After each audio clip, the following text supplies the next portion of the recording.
Hello, everybody. I got some great background music for you all today. Aloha. Skixiatic, Ani Napchigik, Jennifer Varenchek. Hello, everyone. My name is Jennifer Varenchek, and I am so glad to have everybody here today. The Aunties are here. Today is Wednesday, May 8th, and we want to welcome you to today's live event. Thank you for being here. We really appreciate it. I hope that you all are having a great day and that you are happy. We are working hard to bring resources to you. If you saw the pre-show, there are a lot of flyers in there, a lot of information and resources for our community across all of Turtle Island. And we want to, before we start, we want to acknowledge everyone that we're partnering with. We have Paul from PowWows.com. Thank you so much for being a partner. Native Muse Productions. And the two are coming together along with AC and Associates to make this live stream event happen. And so we want to thank you for watching. And then we also want to remind you that to join us for our next Sissy, Unci, and Aunties live event, and that will be June 12th from 3 to 4:30 Pacific and 12 to 1:30 Hawaii time. And we're going to have a special guest, and that will be Elton Noswood. Yay! So at this time, I would like to bring on our co-host, Avril Cordova. Avril, come on down. Yay! Hello. Yay! Yay! We're both doing like two hands. Sparkle or jazz hands or whatever. Thank you. At least we're laughing. Avril Cordova. Yeah, at least we're laughing. Kiyohomi Takiape, Avril Cordova, Machiape, Malakota, and Taos Pueblo. My Thama is Joseph Conquilla Cordova. My Ener or my cause, Patricia Crow Cordova. I'm sixth generation from Chief Red Cloud. I'm the owner-operator of AC and Associates. I'm a mother, daughter, community member, co-host, and I'm honored to be here virtually to visit, to laugh, to have fun, and to be in community, to be surrounded by some amazing guests that we have today, this morning, this afternoon, wherever you're watching from. We have some great guests. So thanks, Jen, for opening it up in a good way. And We want to we're ready start. to start. So Yeah. what we're gonna go ahead. I was going to say start in a good way, but go ahead, take it away. Okay. So it's always important for me as AC and Associates to start off in a good way. And what that means for me is prayer. So I have some California white sage that I harvested recently, and I'm going to go ahead and light it. And what this is called is smudging. So I have some big white sage right here, but I also have little leaves of the sage that can be used as well. And usually I just light the little leaves that come off or that I'm not able to bundle. So we're going to go ahead and smudge. What this means is I'm taking this smoke and putting it on my hair for my hair to grow long, my mouth so I can have good words, my ears so I can hear good things, my heart, and different people do it differently. As I pray, this smoke or this smudge is going to be taken up, and all of our prayers and good thoughts and good prayers will be taken to Creator. So that's a brief explanation, but I'm going to go ahead and pray now.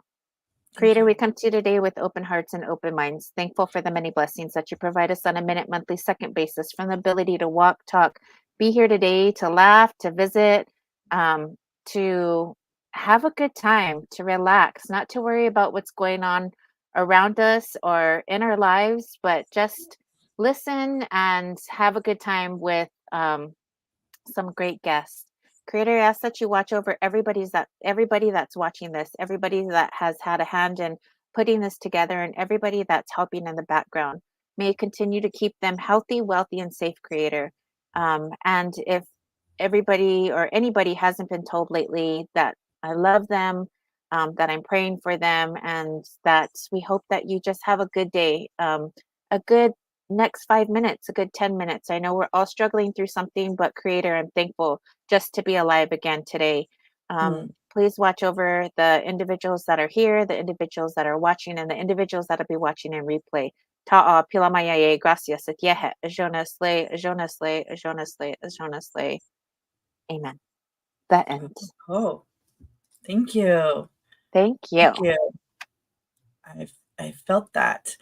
And so after we do our prayer, we also want to do acknowledge where we are. So today I'll be doing the land acknowledgement, and I'm streaming here from the illegally occupied Kingdom of Hawaii, on the island of Oahu in the city of Kaneohe and in the community of Kahalu. And we just want to acknowledge that this is a traditional land of the Kingdom of Hawaii. And I'm just grateful to be a guest on this land. Thank you.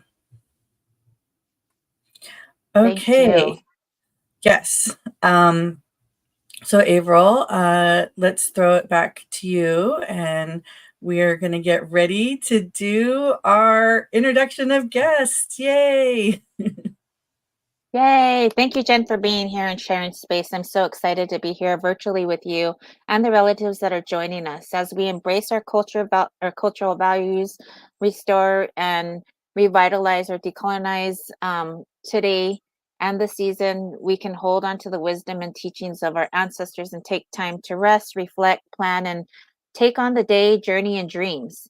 I'm so thankful for you, Jen, for your continued support with our lives, and I'm so honored and thankful to um, have you and everybody watching surrounding the show me with support, love, and uplift me. And I hope that this energy reaches you all and finds you in a supportive network in your journey. So please feel free again to come back, as Jen mentioned, at our next session in June, where we'll have the amazing Elton Naswood. I'm so excited to see that. And now we have the opportunity that's next month. But now we have the opportunity to bring some amazing guests that I have seen grow in their beauty and their spirit and their businesses. The first individual that we have is the amazing, the beautiful, the talented Sarah Winnie. Boop, boop, boop. Yay! Hi. That was a great intro. I wish you Yeah. would do that to me every day. It's every day, girl. It's every day. I'm gonna call you in the morning and be like, get ready, go. So first off, I want to say I'm so honored and thankful that both of you two invited me to be here today. I feel nervous but excited. But my name is Sarah Winnie. I'm Navajo, Pima, and Seneca. I am Los Angeles based. I'm a licensed esthetician, a business owner of 8 years, and I'm a sister. And yeah, I've been sober for 7 years as of today. Yay! Boo, boo, boo. What a way to celebrate. Yes. And I had to flip my hair back because these are a Sarah Winnie original right here. Oh, So I wow. needed to show these off. I wore them Wow. specifically because I knew Sarah would be here. She's an amazing beater. She does great, great stuff. So I just wanted to give you, a little shout out, hype you up there. Thank you. Yes, and we have Sarah's information down below. So follow her on her virtual socials and her journey. She does amazing TikToks, and we'll talk about that later. Yes. But so true, so honest, and I'm so excited to visit with you today and just be in this circle. Me too. Me too. So. Okay, we're going to bring our next guest on, who I'm also very excited to see. I remember I was reflecting and thinking about today, and I was like, I remember way back when we were like working together at the American Indian Community Council, just like hauling boxes or folding flyers or just like doing stuff. And now here she is, a business owner, an amazing mother, an amazing person in our community. Please help me welcome Monique Castro. Boo, boo, Yay! Woo, love it. Thank you. Thank you for the introduction. And Jen, I was actually reflecting on, just the work that we've done and from like 10 years ago. And actually, if you didn't know this, I think everyone needs to know this, is that Jen, you were one of the folks who really introduced me into wellness from like an indigenous lens when you did a workshop many years ago at TANF when I was working there. Yes. What? So, Oh my God. That's really, awesome. yes, there was like that really significant time. I remember that workshop and you sharing the medicine wheel and all of that. So anyways, before I forget, I wanted to say thank you. And also, April, I've been in space with you and in a community and like just, see you as such an amazing mentor and so forth. So I'm so grateful to be here. We are so glad that you're here, and thank you for sharing. That really means a lot to me. You know how they say, like, kids tell your teachers like years later that, and so I was like, I'm having that moment right now.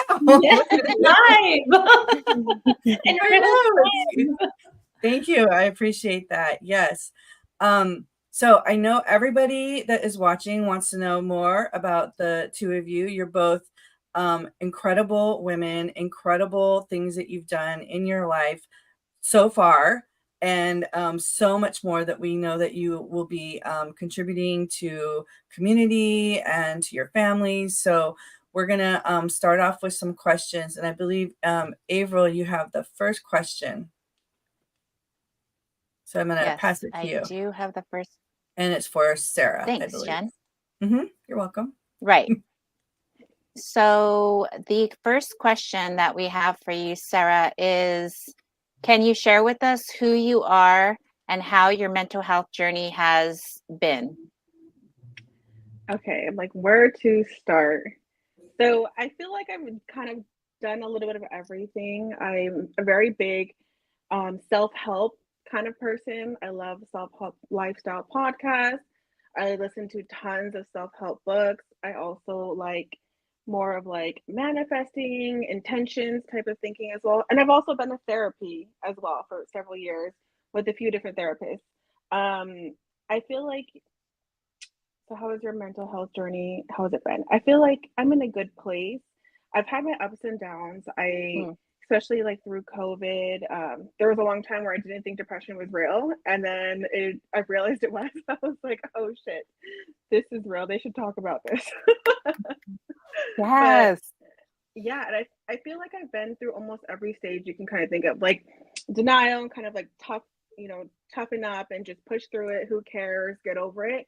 To there was like months of my life during COVID where I would just couldn't stop crying because I was going to therapy. I like cracked open this like seal of like all these old like repressed emotions.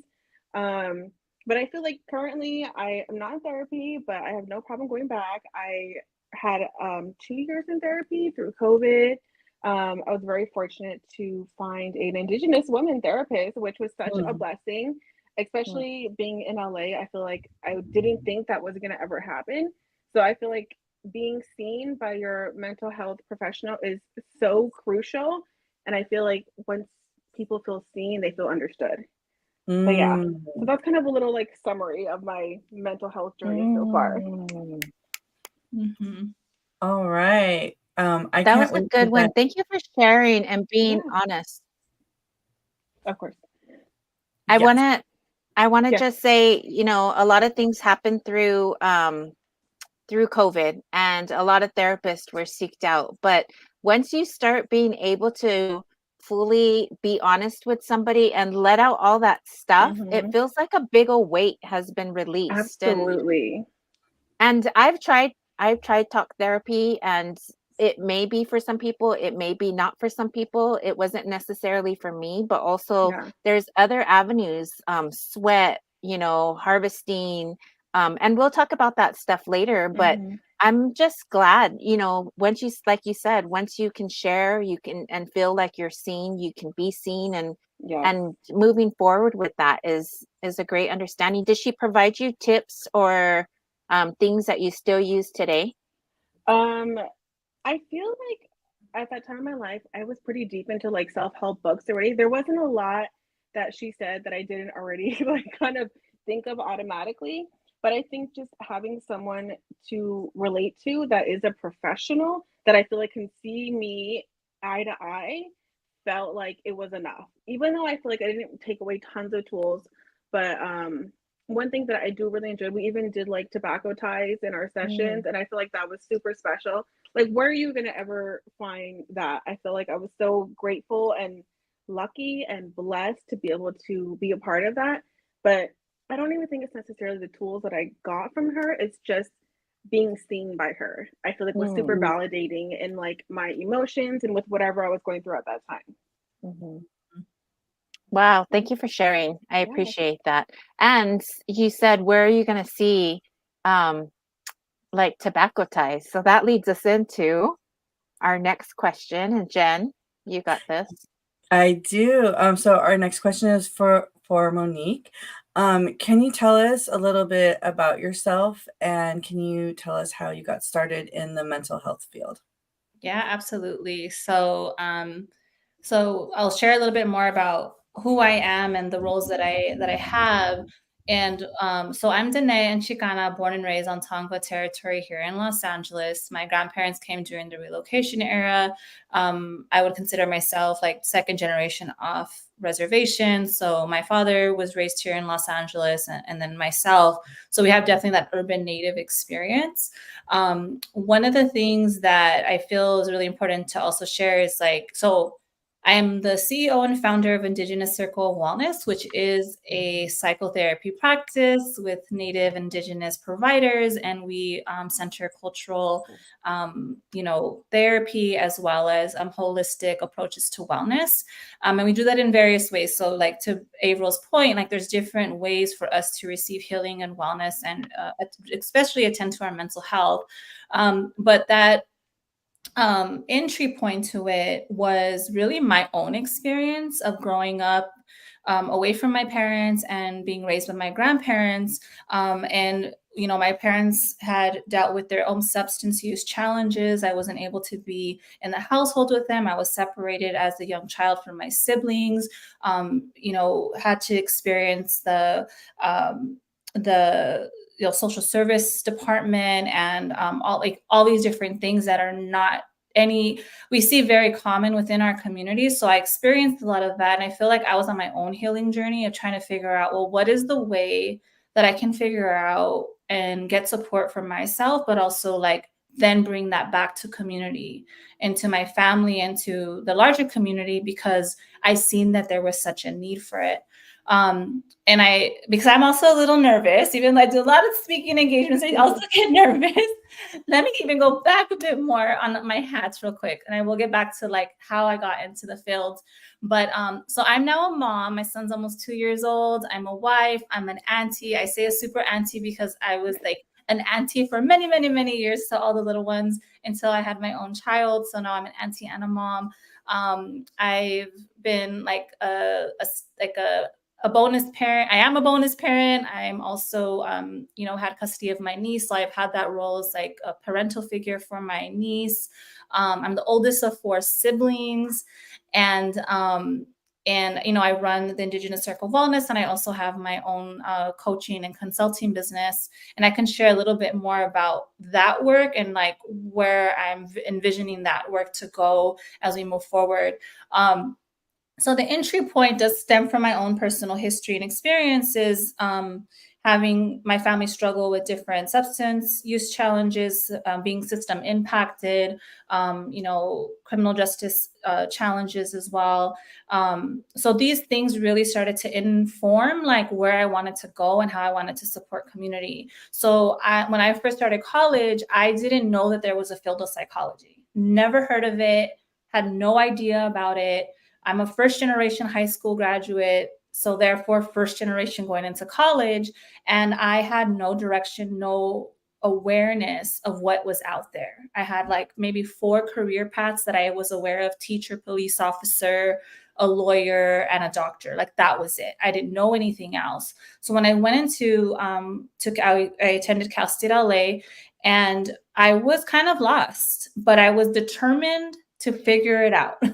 And in that process, I took the GE classes, various classes, and I started to kind of get a sense of, oh, this is really like resonating with me.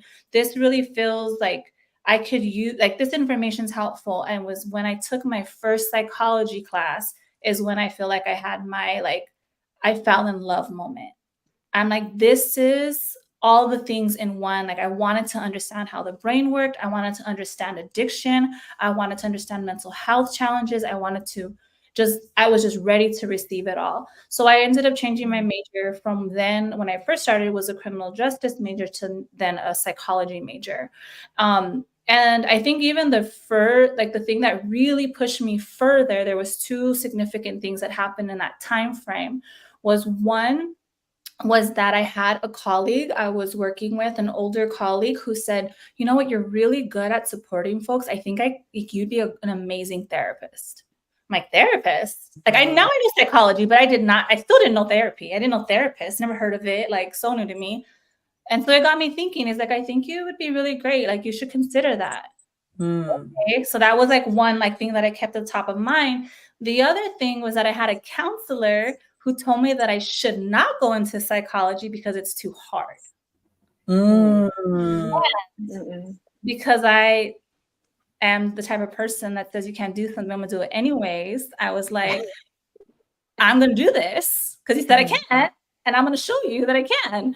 And I did. And so yes, and then I continued on after working for a year within the community as a case manager. I started to see my limitations around, I can support, but to an extent, but I'm seeing a greater need in really going further into the healing process.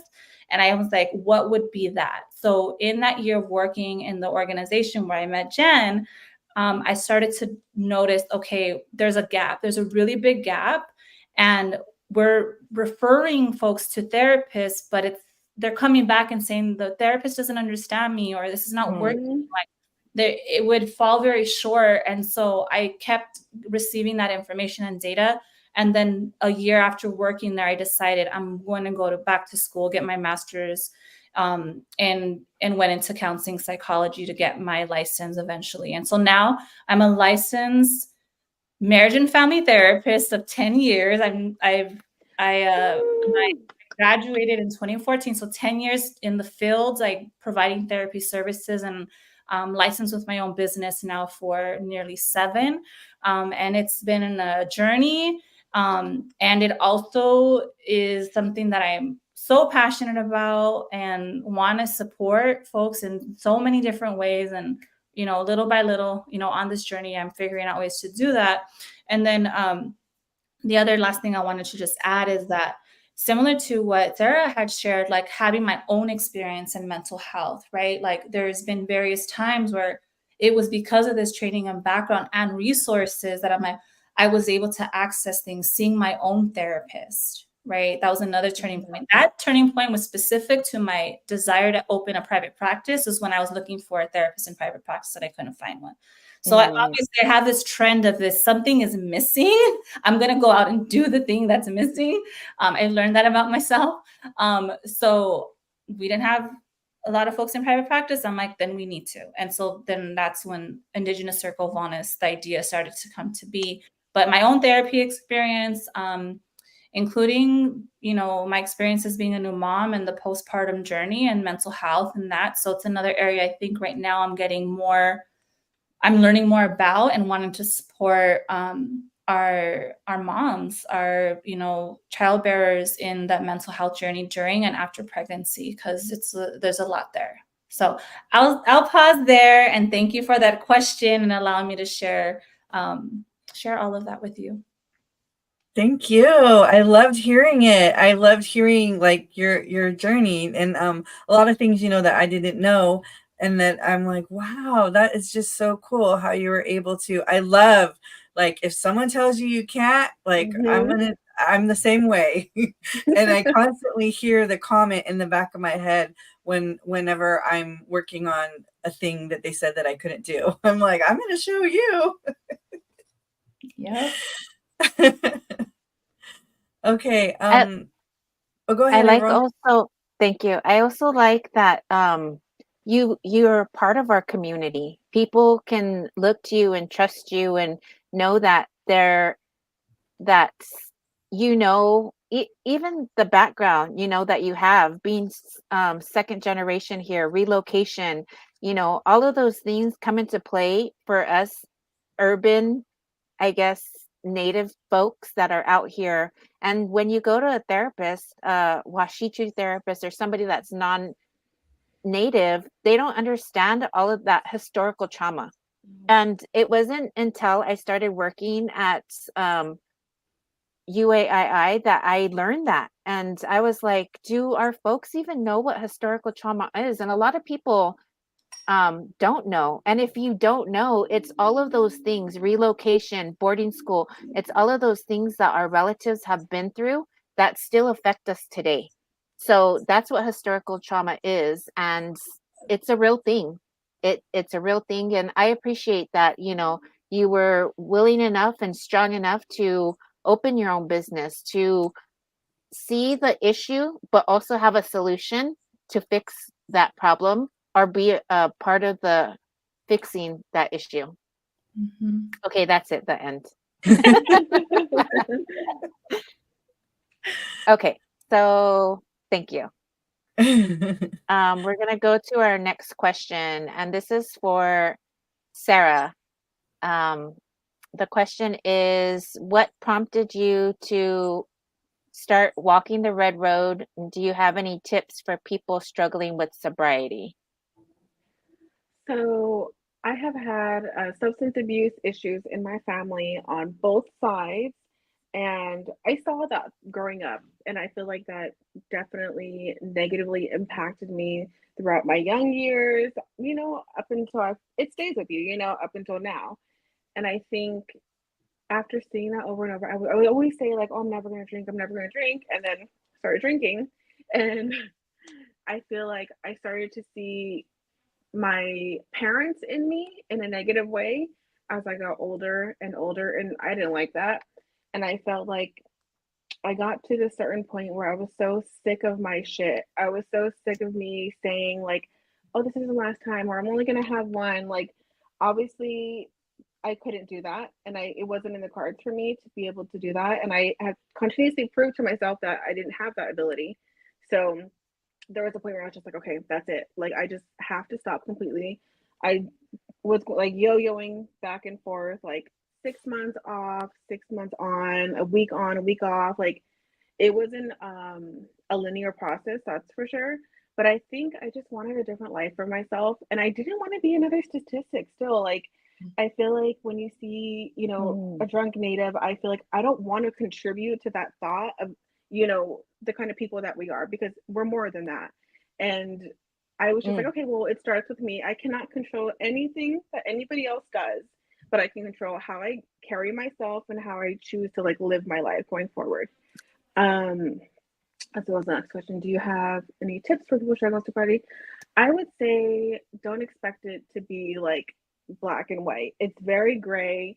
And there's this one saying that like relapse is a part of recovery and that it's not linear.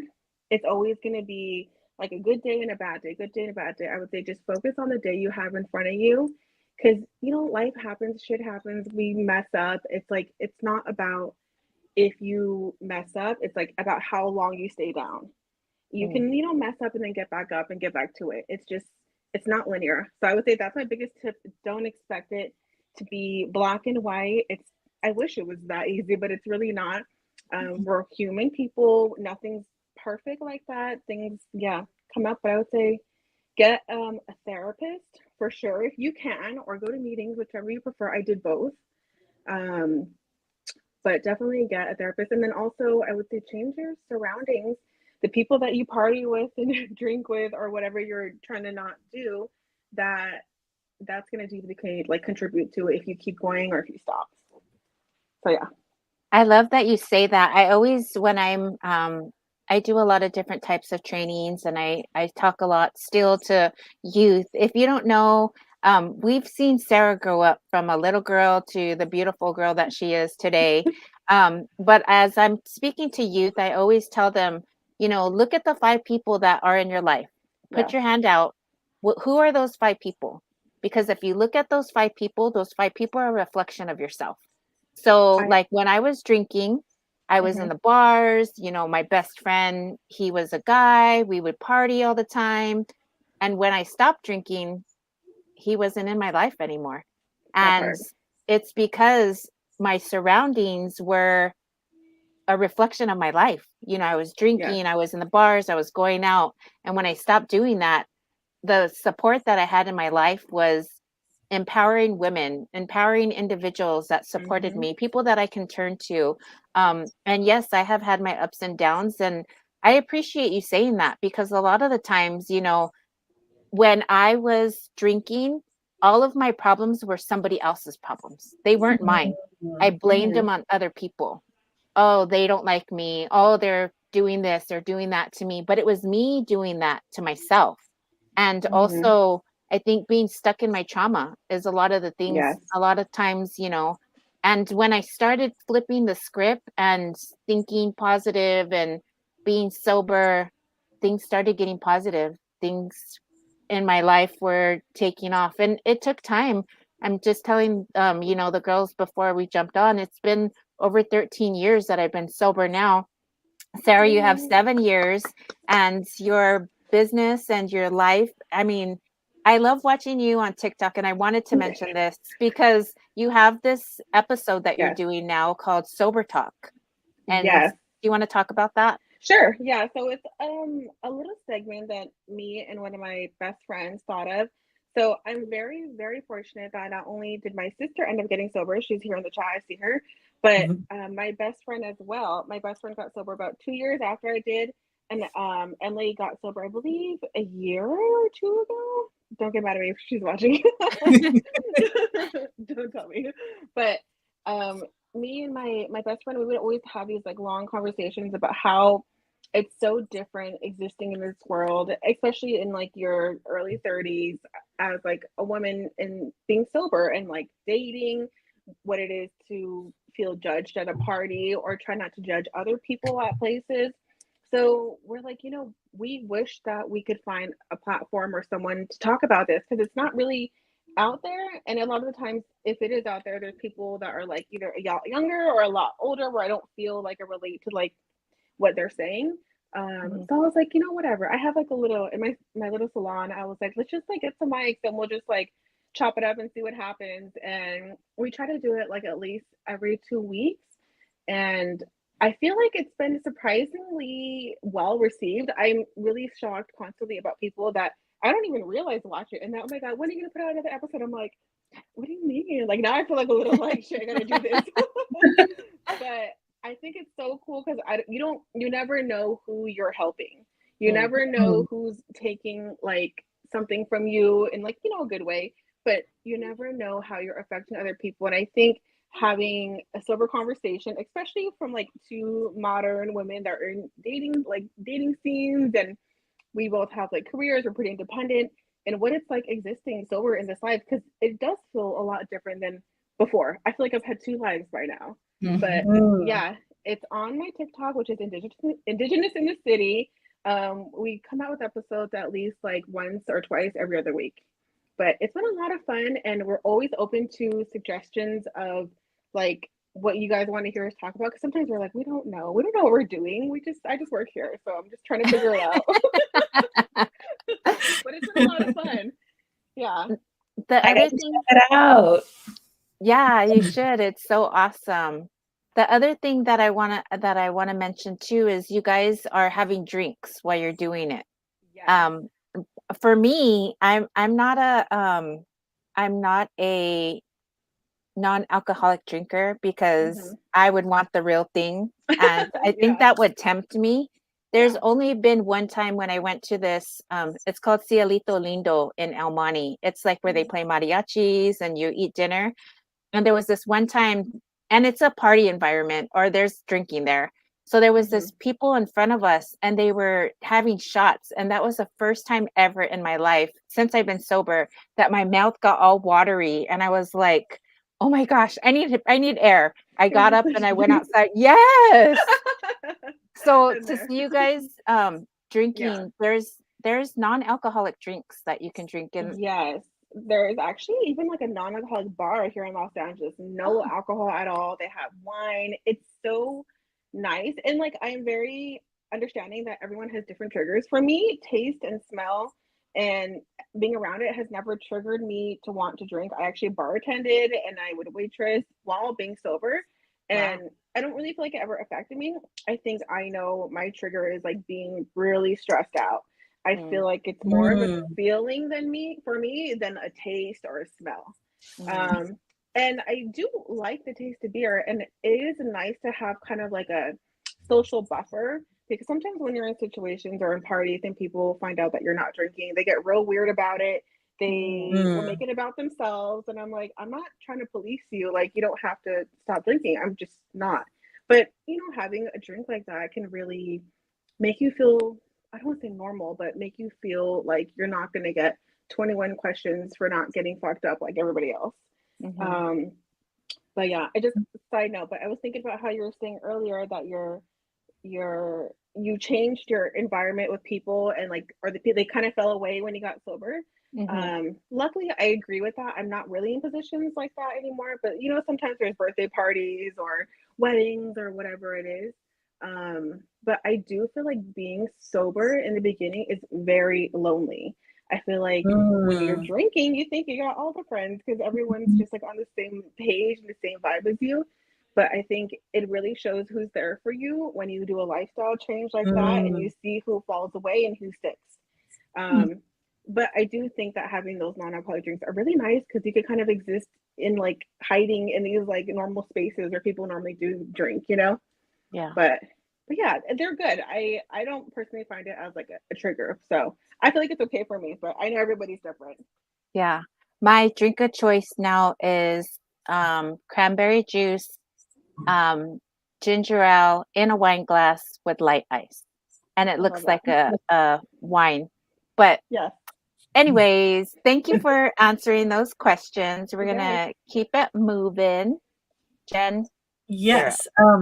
Our next question is for Monique, and our question is, how can one get started on improving their mental health?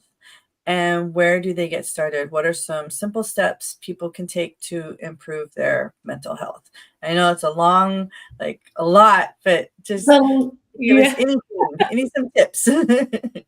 Taking away from just this conversation right now is like, your environment is huge. Like, who are you around? So, if you're struggling with anything related to your health, mental health, like you want to be around people who are going to support you, who are going to be able to talk to you or are doing the things that you're doing in a good way. Right. So, I love that example of like the five fingers, like who is your support team? Like who are those five folks? And if they're not serving you, they're not being supportive, then maybe for right now, you might take a break. You might need to reassess that relationship, because in any type of journey that we're on around our wellness, whether that's be sobriety, if we have mental health challenges, even health challenges, remember, they're all intertwined, is that the people around us are going to really shape how we move forward, how we're going to continue on a way that is the most resourceful and supportive.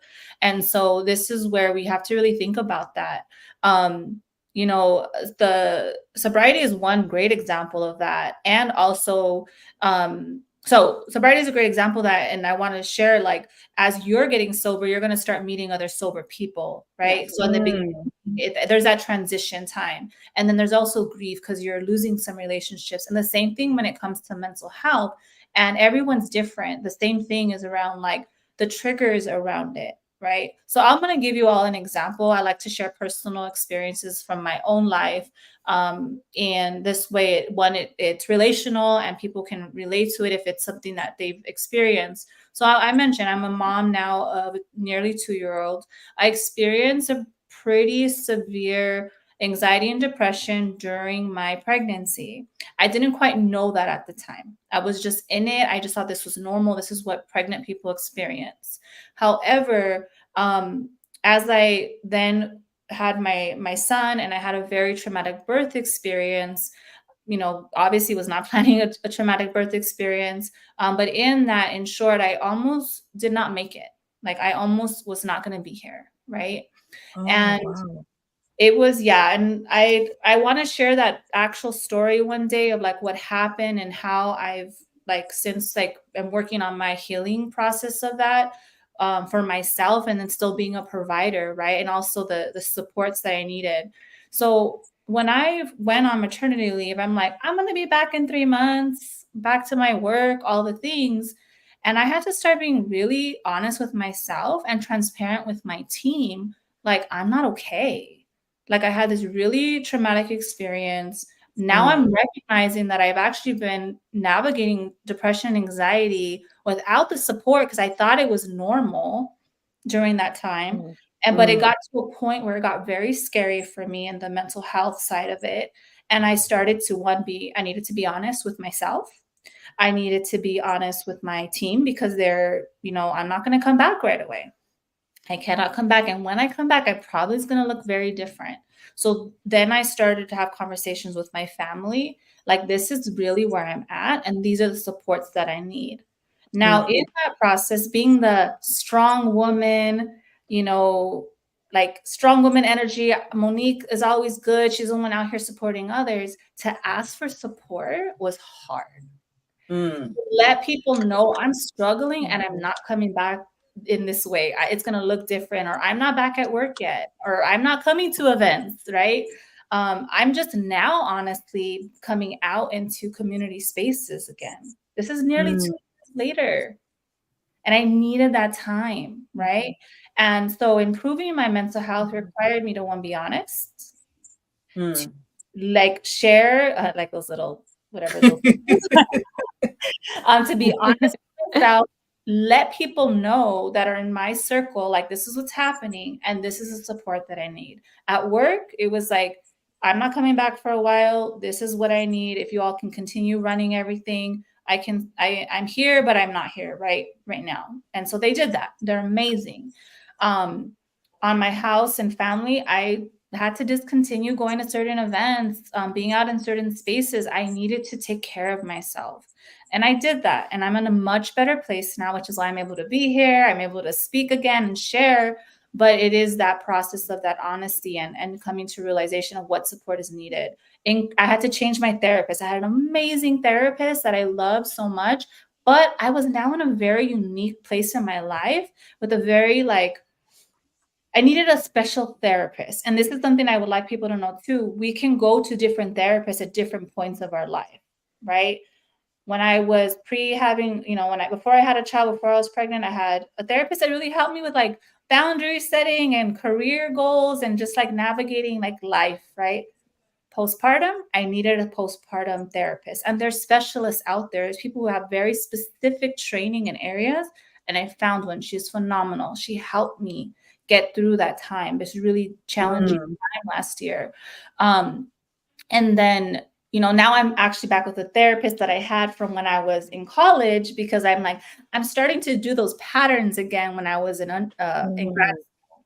And I wanted to revisit her, and it's been really helpful. So sometimes we might move to different providers given different times of our life. I also see an acupuncturist, a chiropractor, because let me tell you, my back is not the same since having my son. Stress management. I also noticed that my anxiety really flares up around stress. So I have to prevent the stress. And part of that prevention is getting support. And I see an acupuncturist. I go to massage therapy. I changed my schedule, how it looks. I used to be a workaholic. I'm no longer a workaholic. I am very mindful of my time and who I spend my time with. Part of this, so going back to this questions about improving your mental health, is definitely like acknowledging what areas that you might need support in. And sometimes we're thinking about the thought process, right, of mental health, like, oh, I'm having these thoughts, anxiety, depression. These are common things that we hear about, but a lot of the times it's how it's manifesting in our body. Are we having challenges when it comes to sleep? Are we getting enough rest? Is our body aching? Right? Is it that we're having a harder time even with how we're breathing? But they're like, why am I breathing like so? It manifests a lot of times physiologically, but we're not attributing it to mental health. We're attributing it to like, oh, I might need to see my primary doctor. And actually, it's your mental health that's impacting the physical. The physical health is kind of what you're seeing. And so I oftentimes see this as a therapist, right? Where someone's like, they'll tell me that they're experiencing certain symptoms, but then as I'm asking more questions, I'm also learning how to really impacting them in their health, right? Blood pressure is high. They're having a hard time eating or not, eating, not eating. That's migraines. I get migraines. Others get migraines. So we'll see it in other ways, but it's the lead up from our of not taking care of our mental health. So it's all interconnected, right? It's all interconnected, and how it manifests is different. So I think it's just like also recognizing, okay, I didn't think that was mental health, but actually it is, but this is how it's showing up. And for me, it was brain fog, it was fatigue, it was forgetfulness, it was the inability to clearly state sentences. Like I was like stumbling a lot on my words, and it wasn't out of nerves. It was like I could not remember words. And that was how it was showing up for me initially. I'm like, how am I supposed to do this high, like executive functioning work if I can't even speak? Like it's not coming out. So there's a lot of things to think about and consider. And, I really come from a strength-based approach around like what is working, what has worked in the past to bring that back in, right? Sometimes we're thinking, oh, we got to do this new thing, this new wellness approach. No, like look at what you've done and bring that back in. For me, it's dancing. It's a music. I love dancing. I love music. And I might not be able to, I'm not in that like club scene anymore, right? My life is different now. But can I dance with my son? Absolutely. Like, let's put on the music. Let's like dance in the kitchen. He loves dancing. He loves music. So there's other ways to do that, right? So like looking at what did we enjoy in the past and how can we bring it into our present now that fits well into our current season of our life, right? And so there's many ways to do that. You know, I do think that everyone's like what that is for them is individual, and like they get to decide that, but like really looking at what has been helpful in the past or what you want to bring in. Look, even looking around your colleagues and friends, like, oh, I've never tried that. Let's try that, you know? So I hope that's a helpful response and folks are taking something away from that and thinking about what their mental health is and how it shows up and how they can find support in that. For sure. Oh my gosh. I love that you said dancing because I also am not in a club scene anymore. It's not something that appeals to me, loud music and people, just not my thing anymore. But I will turn on music in the kitchen and just like dance, and it elevates my mood. It makes me feel good. I get energized. And I was like, can we have like a daytime dance? So or like a early evening, so I'm home by 9, you know, dance party. And I want to play all like the old classic like 80s, 90s hip hop songs. Yeah, for sure. I love it. Thank you. Those were some really great tips. Everything that you said. Wonderful. Thank you. I also like what you said, but have you ever thought, you know, we always think about all of the things that have been done wrong in our life. Well, for me, I'm saying for me, like my parents, my dad was an alcoholic, you know, all of this stuff. But your dad was a musician too, and him being able to, you know, dance around with his grandson and you sharing that, that's so like just thinking about that, you know, being able to dance freely and happily. And I'm sure your dad was feeling all that when he was doing his music, you know, and I don't know, I just picture your dad in now that Yes. I actually never met him, but I know that about him. So just to pass on that gene to your child, to his grandchild, what a blessing. Absolutely. Yeah, my dad and my uncles, all of them are musicians. I have one uncle who's not a musician, but he's a dancer. He's the like one on the dance floor. And then my other uncles are all percussionists and drummers. And so I grew up with music, a lot of variation, different genres of music and, you know, events and family parties with like bands and all of that. So it's something that definitely is like was huge for my father. It really filled his cup and was his wellness. And the times that he was hospitalized, you know, unfortunately, my dad's no longer physically here with us. But when he was hospitalized, there was a time where he was kind of like in a semi coma, like he was not coming out of. And it was when I went and I played his favorite song. Like I knew his favorite song. I played it for him and it brought him out of it. Like he started tapping his fingers and then tapping his hand. And I'm like, oh my, like he knew, right? Like that's what brought him out. It wasn't my voice, unfortunately. It's his favorite song, but I knew what that song was. And I'm like, well, let's try it. And yep, it brought him out. And within a few days, he was back to being coherent again and being able to talk again, all of that. And I just kept on playing his music for him. And that was his medicine, you know, like every time he had instances where he was hospitalized and came out, that was part of supporting him was like, get the drum set, get the drums out for him, get the drumsticks out. And he could do that for hours and it would really support him. So, yeah. So thank you for bringing that up, April, and recognizing him and the gift that he had, and also how that was a really amazing support to his own wellness. Yeah. You're welcome. You're welcome. So we're going to go ahead and move on to our next question. And we'll start with Sarah. How has culture helped you in your mental health journey? And then the same question for you, Monique, after. I think culture has helped me in my mental health journey by being a home.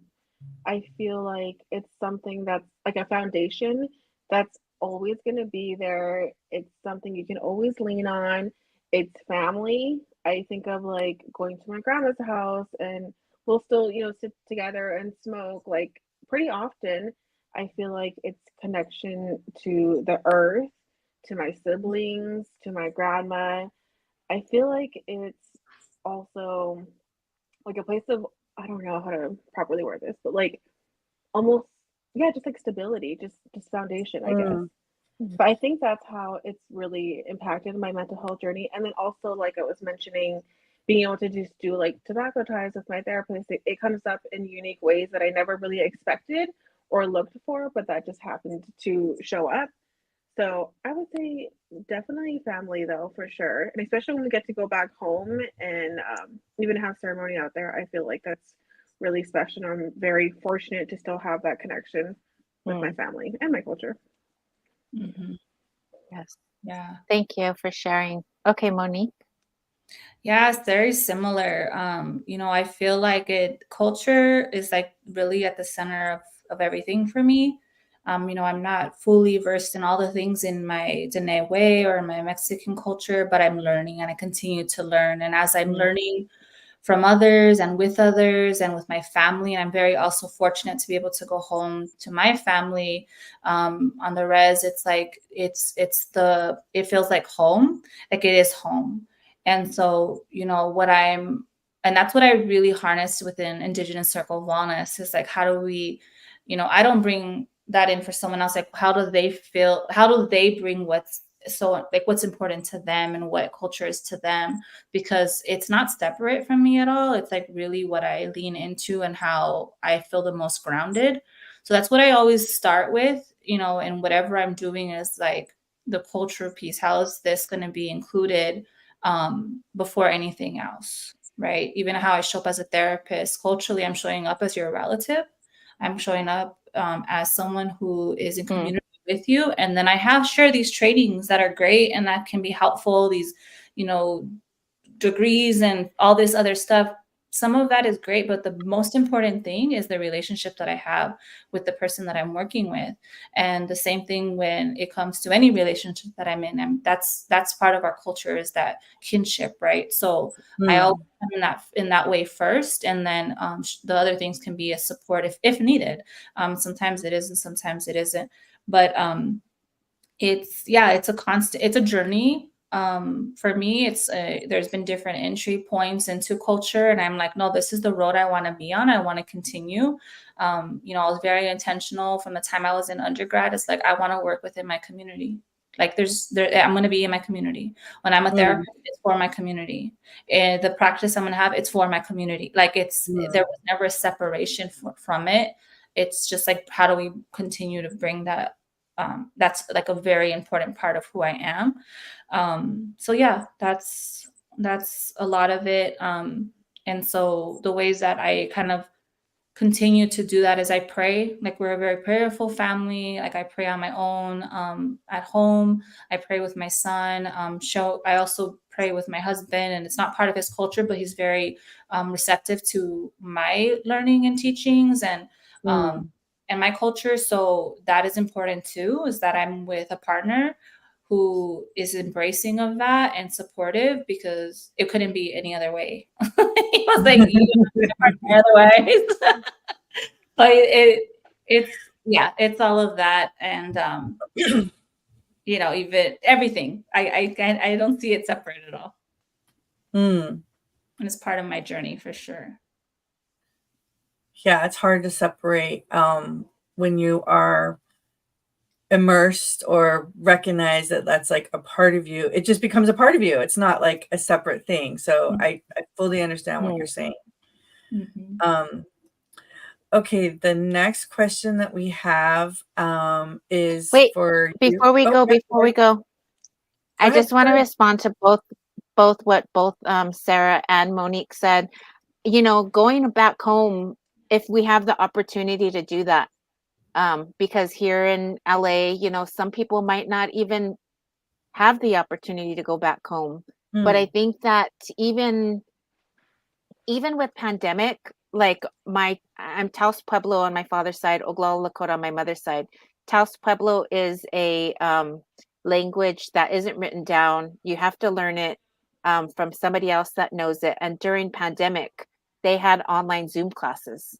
That's the first that ever happened. mm, And for me to take the initiative to go to those classes on a regular basis um, is a big thing. So I just want to make sure that, if you still have the opportunity of being home or having connections with your grandmas or your aunties or those individuals that still know the teachings and the languages, I'm not fluent, but I always will open my introduction in my own way. Mm-hmm. I always will, when I'm talking to my takojas, my grandchildren, I use languages, simple languages that they can use, like ta'a, or that means thank you, or wopila, so that they can pick up those little things. I used to count in Lakota, the numbers in the nighttime when we were going to sleep. So even now, my granddaughter, I don't see her as that often. I see her often, but not that often. She'll be like, Wenji, Nupa, and Love just like trying to use those small words on a regular basis. So I just want to recommend to people that are watching, if you have the opportunity, and I'm telling myself this too, because my auntie will always be like, you need to come home. You need to call me more often. You need to connect. And it's true, I do. We all have a lot of things going on places. But if we continue to use those languages, atiehe, or your thank you in your guys' language on regular small term basis, people are going to recognize that as well. And like I say it to Jennifer, I say it to a lot of people that surround me. I use my own language and they know what that is. Mm-hmm. So I just want to recommend to people that are watching, if you have the connection to go back home, if you have connection to your auntie or to your home or to the different cultures, use those on a regular basis.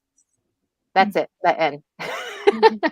Yes, thank you for that reminder. And it is something that I want to, like, my goal, one of my goals is I want to be able to fully introduce myself in Navajo. I need to, I'm going to do it. It's going to happen. Like, I know words, you got it. parts of it, and I can understand more as I've gotten older and I've been around my aunties and grandmas and so forth. Like, when they speak, I can understand more. But I also, I actually want to go back home and live there for a while, just to really have like that experience of living there with my family. So, I see it as like, I have some things I need to prioritize more now. I get that. I take accountability for that too. Of like, how can I do this now? And honestly, as Navajos have no excuse, because there's apps out there. There's like online classes. There's a lot of us everywhere. Like, so I know we have no excuses. But it's huge. It's an important part, right? Our language. And so what I've been doing is I have my like Navajo playlist songs on Spotify. So I've been doing more of like listening to Navajo songs in Navajo to help with that. So little by little, getting stronger in that language development for Navajo. Yeah. Awesome. All right. Now we're going to go into our next question, Jen. Yes. This is for Monique as well.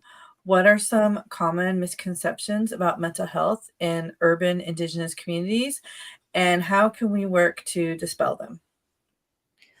So this question, when I was thinking about it, like there's two ways to answer it. There's the one around like how non-Indigenous communities view Indigenous people and like how we seek wellness. And then there's how we are within our own community. So I'm going to answer it from that angle of like how maybe others see us outside. And that is that there's this misconception that Native and Indigenous people don't seek therapy. There's a misconception that we have a lot of issues, a lot of challenges, a lot of historical trauma, and that we're doing nothing about it. And that is completely false. We have been since, the beginning of time to this day, very much wellness focused. It's in our ceremonies, it's in our songs, it's in our way of life. Therapy is a newer concept in the sense of how like Western therapy is. And so we might not seek therapists, but we're seeking healers in different ways, right? That part I would like when people are like, oh, it's a stigma. No, it's not. Actually, many of us, even here on this conversation, oh yeah, my therapist, I talk to people all the time in our community. They're like, yeah, I have my therapist, and I have, it's not that everyone's like seeing some type of wellness practitioner, whether it's a assistant person or they're doing ceremony or they're doing, they're involved in community.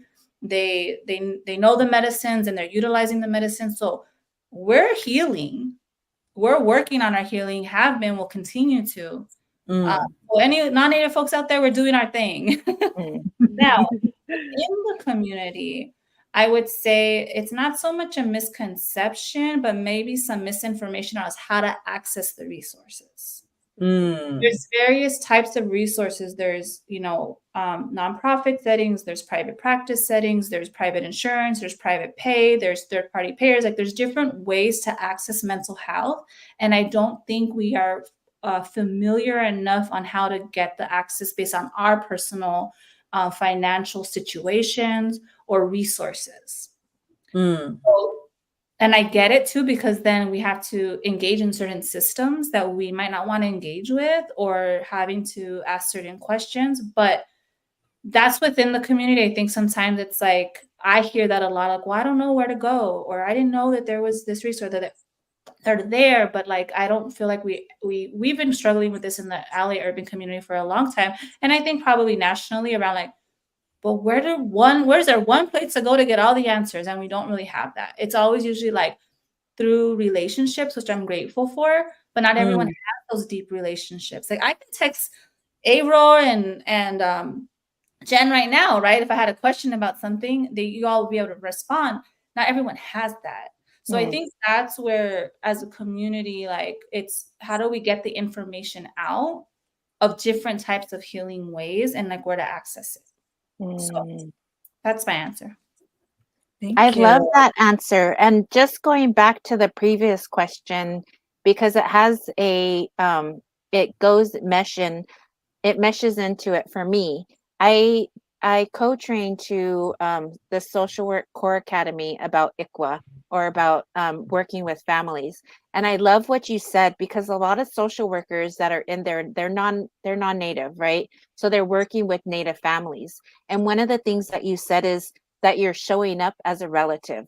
And I don't think that those social workers, I need to use that. And I hope you don't mind that I use that with them, because we always try to tell them in those core academies, don't show up like you're the savior, like you're going to save the world.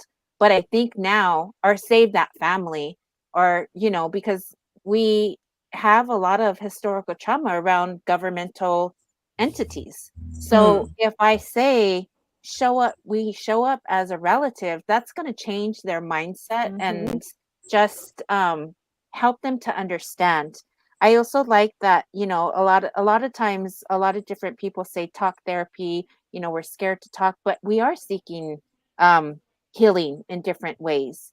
And I think as we all continue to want to get better, or be better, or do better, I think seeking that healing needs to come from inside, from oneself first, to want to change. And then also being able to turn to those supporters, or those individuals, or those family members that can share with you those cultural ways. Okay, that's it. Sarah, this is your chance. I don't know, Jen, do you have anything to say? But that's what I wanted to say. The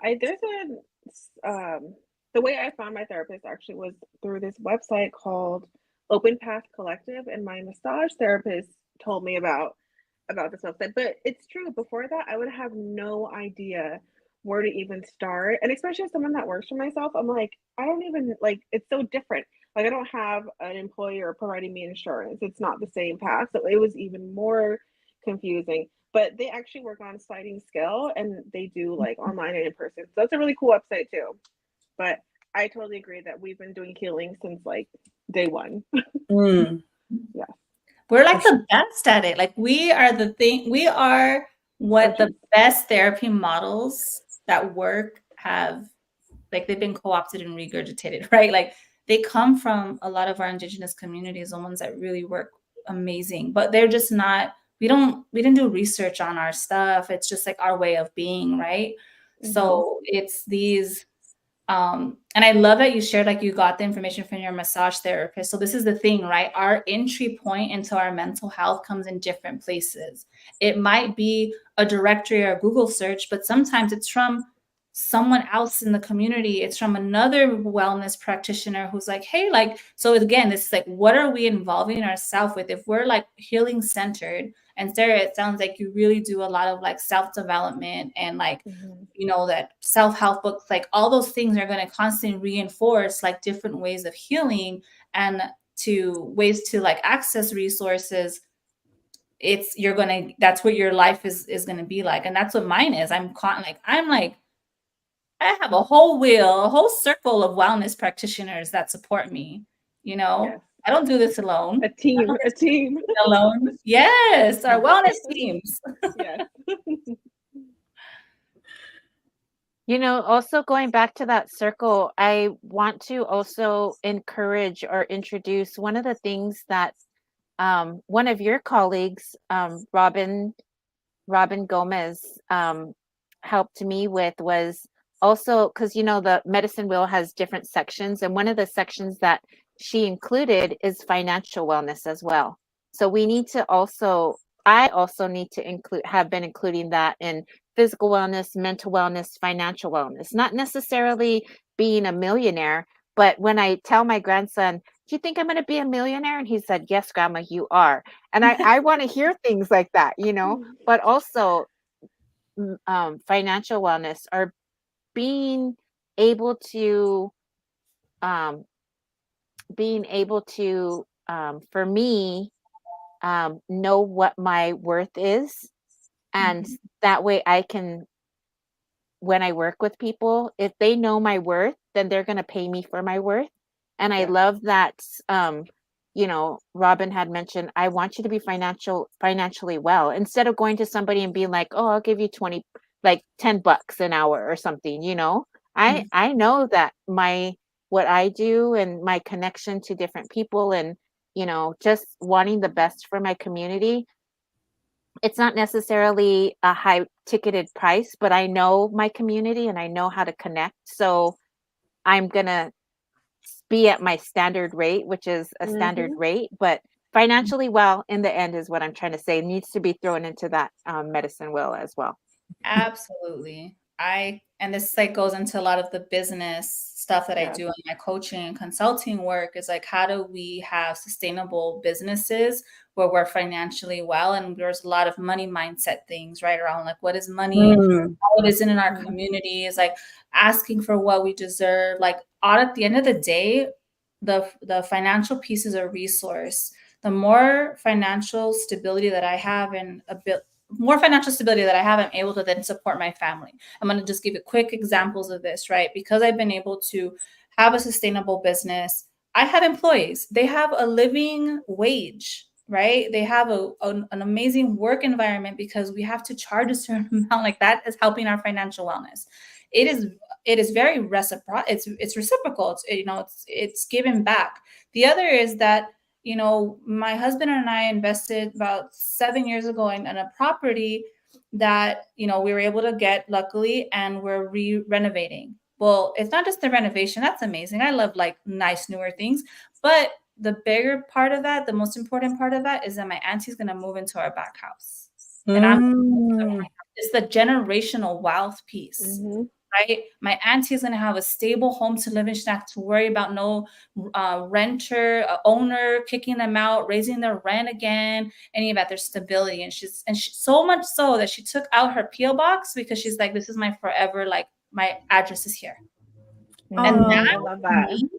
Is like, I could not do that if I was giving away services and not charging what I'm worth. This is helping my family, who's also part of the community, right? And she's the elder, the auntie, and April, you know her. So sooner or later, when all this construction's done, we're gonna have some, you know, some Navajo tea outside in the backyard together. Nice. But I do think that oftentimes we see, you know, we don't include it because we see it as like a thing that it's hard to talk about, because it also anything can become a negative thing if it's not used in the resource isn't used properly. I wanted to jump in here really quick. Since we're talking about finances, I wanted to give acknowledgement to Sarah, because she's a business owner, and I went in to do my lashes. She does lashes. She does a variety of things, but at this particular time, I don't know how many years ago it was, probably 5 or 6 years ago, and she would be listening to podcasts while we were doing the lashes. And one of them was this woman, her name's Jen Sincero, and she had this great book, which I can't remember the name of, but I You're know a badass. You Are a Badass, yeah. Yes. And it was about money. And oh my gosh, I just started listening to that audiobook, and it really, really got me like pumped up and thinking about like how can I improve my own personal way of thinking about money. And it did, help to give me personal growth, change my life. And I took a lot of those things. I'm very similar with Sarah. I always am like listening to something time of personal growth, like YouTube or audiobook or something like that. And so I just want to say thank you, Sarah, for that, because that was like a huge thing that helped me in my life. Yeah, of course. I feel like you started this though for me. Like I think you were the first person to introduce me into like mindset work. When I Mm, was like in junior high, I don't think I mm, really grasped it at the time, but I remember we were walking around the Rose Bowl and I'm like, yes, like thoughts, they do things. But like down the line, once I really got into it and really understood the power of your intentions and the way you mm. think, they all started to click, and I'm like, oh, she was onto something. And then I feel like I feel like it's like kind of full circle. And now I'm like, you're laying down, and I'm making you listen to like my books and stuff. But that's so cool. Yeah, I love that. I think especially for like finances, if you, I feel like a lot of people that I know in Los Angeles that are in the indigenous community didn't grow up with a lot of money at all. And I feel like that root is really hard to rewire sometimes. I'm going Mm, to give you a quick example really quick, but I heard this analogy once that like pretty much imagine your head is like a mountain and your thoughts are a stream that are coming up and they're going down one way. So your parents will help you carve the little divot that the water will go. So, your thoughts come up, they go this way, they go this way. But maybe that's like lack mindset, no abundance, broke, in debt. But what you want to do is pretty much start to surround yourself with like things that you actually want. So maybe, financial stability, a stable income, and you start to carve your own path. But you got to keep doing it over and over and over. And eventually, when the thoughts come up as water, they're going to go down your own way. But Nice. yeah, it just kind of reminded me of that. I thought that was like really cool. I I love that. That's like a great visual. Thank you. Yeah. Thank you. I think Yeah. I've been carving my own way for a while, so I recognize like, don't go that way, go this way. This way, this way. And it ties back to what we talked about in the very beginning around like the five, right? Like the five people or that are Mm, who is in our space, right? So like I am so drawn to like positive, empowered, like thriving women. Like I want to be with you. I want to hang out with you. So when Yes. April was like, you want to join us? Heck yes, I'm here, right? Like I want to be here because I know the energy and the love that you all bring. And of course, I hadn't met Sarah, but I know she's amazing because she's also invited by April and Jen. So like, right. So we need more of these spaces, continue to like uplift one another. And this is really, this contributes to my mental health. It contributes to others' mental health. And, like, yeah, I appreciate being here. So thank you all for the invitation. And I hope the listeners also are having some like, some gems there to like really take from and hopefully they can implement into their lives as well. I'm thinking, April, we're coming close to our ending time, so maybe just one last question for each of them. What do you think? Yeah, that sounds good. And this one goes really good with our next question goes really good for Sarah because Sarah, I follow you and I know that you're doing 75 hard. Yes. And I want to ask if you can. This question is: how does connecting with nature and the land contribute to your overall well-being and sense of growth? That one first. I know you can answer that, but I also, if you can give us a little bit about what 75 hard is and how people can do it on their own. So there's this book, I think it's called Live Well, but there's a couple different programs that this guy does. To be honest, I haven't read the whole book, but I have tried this program before in the past, and it's kind of like a accelerated physical fitness, lifestyle, mental health, like kind of challenge. I feel like it is a little extreme. I will admit that. And I think I have the luxury of owning my own business where I do have a lot of free time to do this. But there's pretty much 5 rules and it's for 75 days. And if you miss any of them, you have to start over. Like no ifs, ands, or buts. But the 5 rules are 2 workouts a day. One of them has to be outside. I feel like nature plays a really big part in that for me. The second rule is you have to drink a gallon of water every day. The next rule is you have to read 10 pages of a nonfiction book. I'm actually reading a book about discipline right now, and I don't think I would ever have picked it up if I wasn't doing this challenge. You gotta take progress pics, and then to be on some kind of diet and not to drink, but or you don't drink, so But it's been a lot of fun. I feel like I was already kind of on a fitness journey, and I think it helped me kind of amp things up and have a destination. Because I was kind of just like going aimlessly, and it's re-inspired my love for running. I'm trying to get back into it, but it's not easy in your 30s. I'm like, fuck. Twice my age. But yeah, I feel like my connection with nature, how does that contribute to my overall sense of growth? I feel like nature is super, super important to me. I can tell in my body when my nervous system just feels out of whack or overstimulated. And sometimes I just want to go into the mountains. I go hiking alone at least once a week by myself. And I just like love not having service and just being in the woods, calming down. Even like I'll go like gather my own sage, and I feel like that is connected to my culture as well.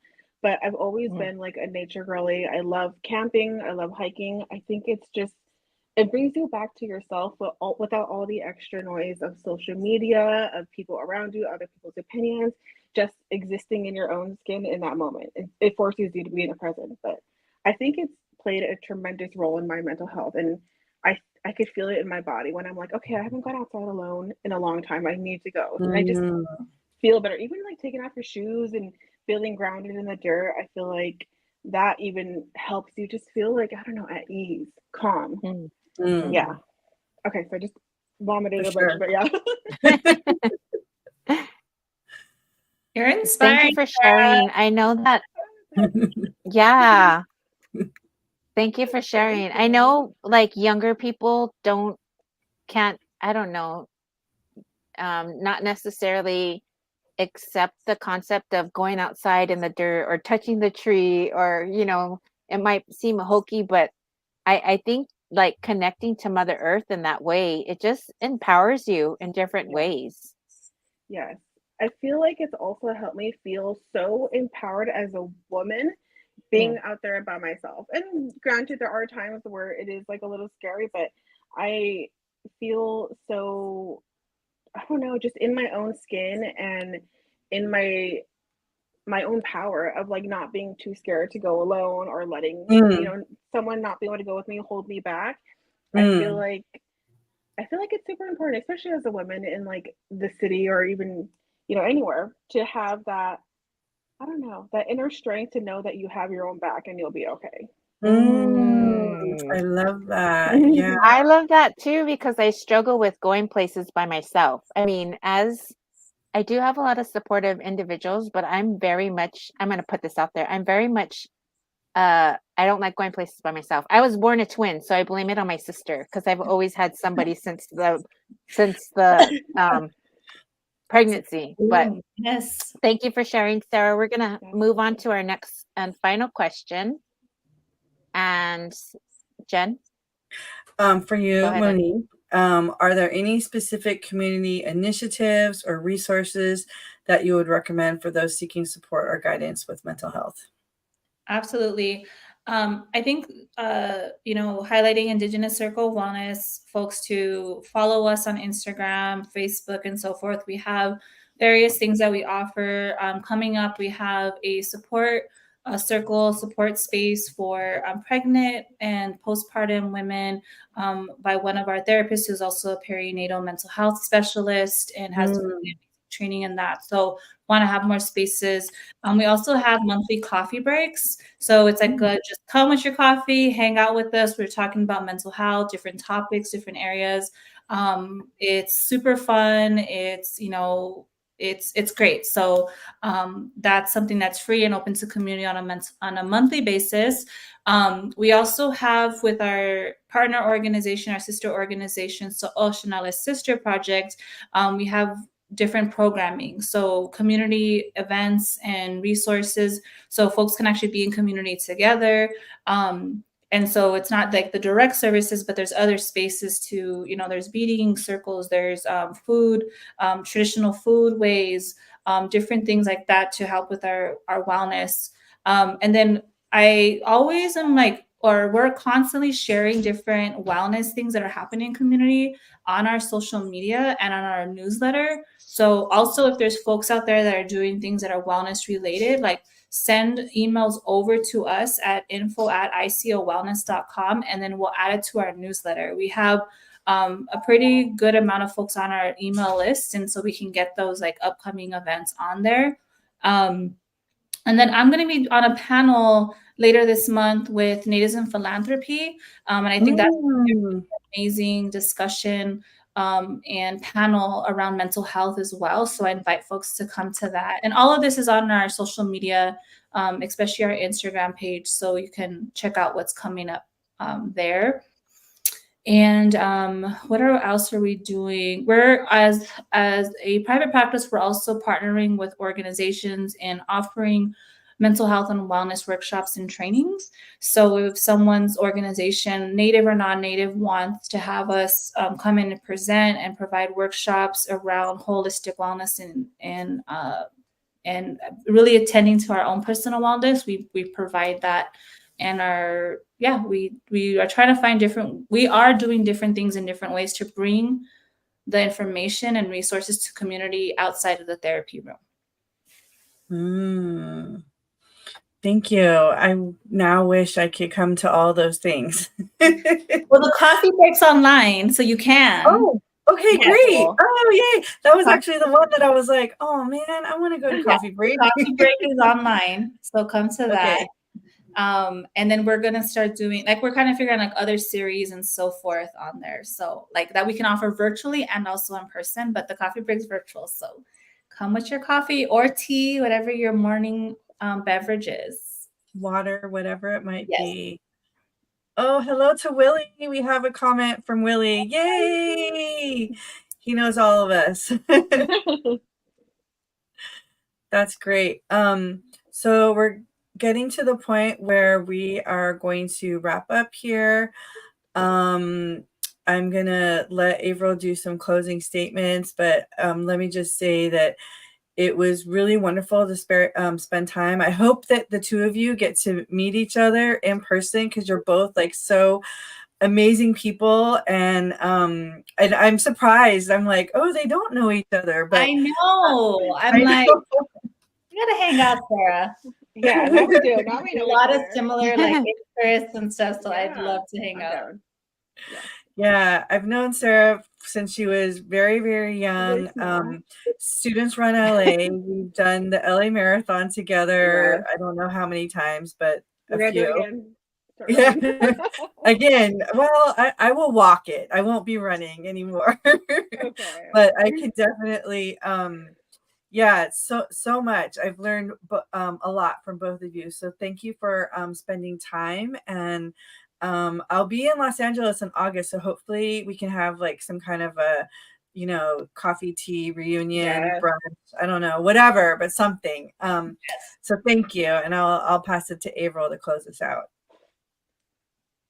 So I just want to say thank you, Wopila, Atiehet, gracias. Thank you to everybody that's watching. Thank you to our special guests that are here. It was such a great session. And the reason that we did this was because May is Mental Health Awareness Month.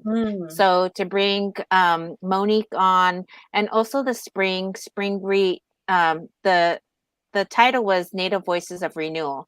So empowering mental health and springtime growth, those two go, I think, hand in hand. And both of you are amazing guests to have. And should anybody want to get in contact with you all, your information is in the comments. Sarah's an amazing esthetician, does all kinds of amazing stuff. So go visit her website. Monique is an amazing community member, individual, auntie, sissy, and she's been there so many times for so many individuals, including myself. So please feel free to reach out to Indigenous Circle Wellness or the Shotonali Sister Project, which are both great places. We do want to invite you to join us at our next online live, which is our next Sissy, Unci, and Aunties live event on June 12th from 3 to 4:30 Pacific Standard Time. Hawaiian Standard Time would be 12 to 1:30 with our special guest, Alton Naswith. We're going to be talking about a lot of great things. We also want to encourage you, we'll be having a graduation link. So if you like to share your graduation photos with us, we'll look out for that on our socials. And thank you all just for being here again. We want to say thank you, Ta'a, Pilamayaye, Gracias, Atiahet. Thank you all for being here. It was a blast, and we will definitely see you on our next live. So thank you all. We'll see you. That's Bye. it. Thank The you. end. Mahalo. Bye.